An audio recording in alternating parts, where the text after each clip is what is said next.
Hey guys, it's Courtney and welcome to day number 5 of my card series using the My Monthly Hero August 2018 card kit. I am starting off here with a piece of Nina Solar White 80-pound cardstock. This is cut down to 4 1/4 by 5 1/2. And I'm just using, I think this is 1-inch Post-it note tape. And I'm just masking off my sides and the top and the bottom. I'm just using my grid mat here to line them up the best I can. Now this is pretty, I used my white. I usually use yellow or green or whatever's cheap. But this time I used the white just so that I could kind of see through and make sure that my masks were lined up with my grid mat so I could see right through the other ones. Once all of my sides were masked out, I started stamping my images, and I'm actually only using one image here.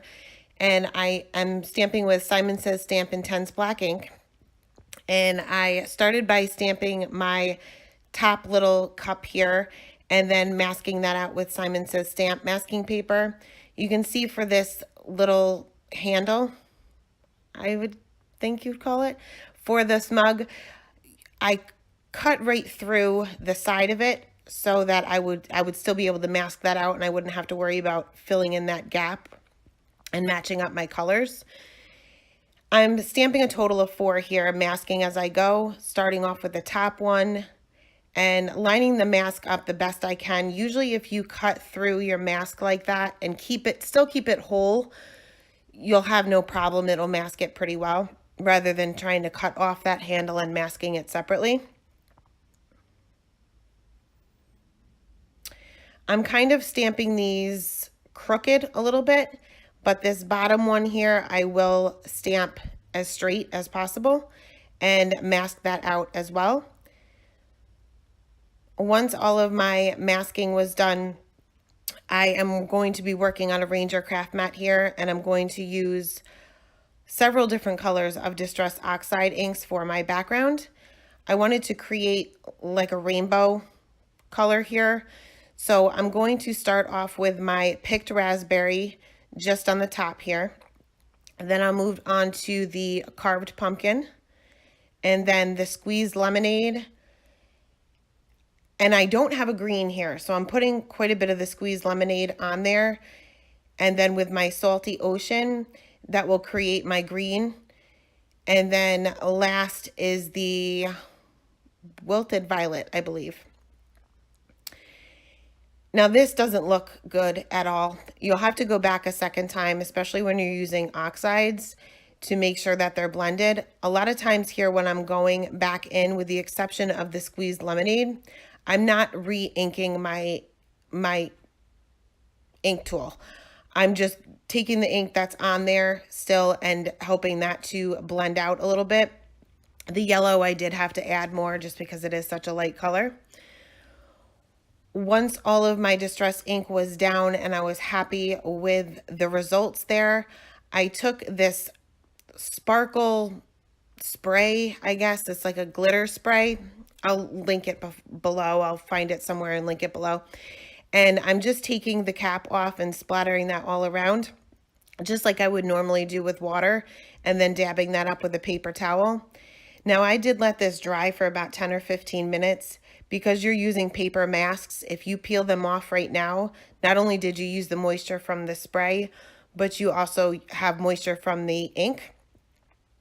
So you'll just want to make sure that your masks are dry before you remove them. For the coloring, I'll just show you 2 of them here. I did the same exact thing. I'm kind of keeping them black and white here. Starting off with my C7, which is my darkest color, and just going over the edges a little bit, and also where the cup above it would be casting a shadow. Then I'll move on to my C5 and start flicking that color out just a little bit towards the center of the mug and this little handle here. Then I'll move on to my C3 and extend that out even further. Pretty much coloring this the same way as I've been coloring these the last few days. Last, I'll end up with my C1, which is my lightest color, and that'll just go right there in the center. And now for this next mug, I'm doing the same thing, but where this mug above it is, it's kind of laying over the top. So I did create a shadow there, just a very small line with my darkest color. And then each time I go back down to my C5, C3, and C1, I will blend that line out just a little bit. Now for the little handle, my highlight will be on the outer portion of it where it's kind of stuck out the most. That's where I'm reserving my highlight. Now I must have used a little bit more C5 on this one than I did the first mug, and I noticed that it was pretty significantly darker than the first one. So I just added a little bit more of that C5 to that bottom mug and then blended that out with my C3 and then my C1 to kind of make it match that second mug. I colored the other two off camera, same exact way. And for the coffee inside the mugs, I'm just using two colors here because I don't want this to really stand out all that much. My E31 covering up the entire thing, coming in with my E30 and just putting a little bit of darker area on either side and then blending that back out with the E31. Now you can see where my masks were, where the Post-it note tape was. My ink, my Distress ink kind of bled through. Here I'm just touching up one of those areas where the mask didn't cover completely.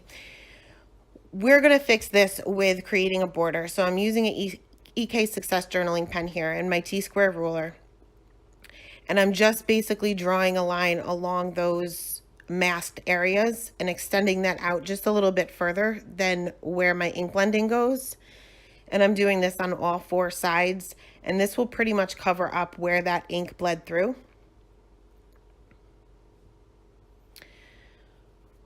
Next, I stamped my sentiment using VersaFine Onyx Black ink right there in the top left-hand corner. And I will add a little bit of shimmer with my Nuvo glitter pen just to the coffee that's inside the mugs. Here I forgot to add that C1 in that back of the mug, so I just went back and fixed that before I added my glitter. But that is it for today, guys. Thanks so much for stopping by, and I hope you have a wonderful day.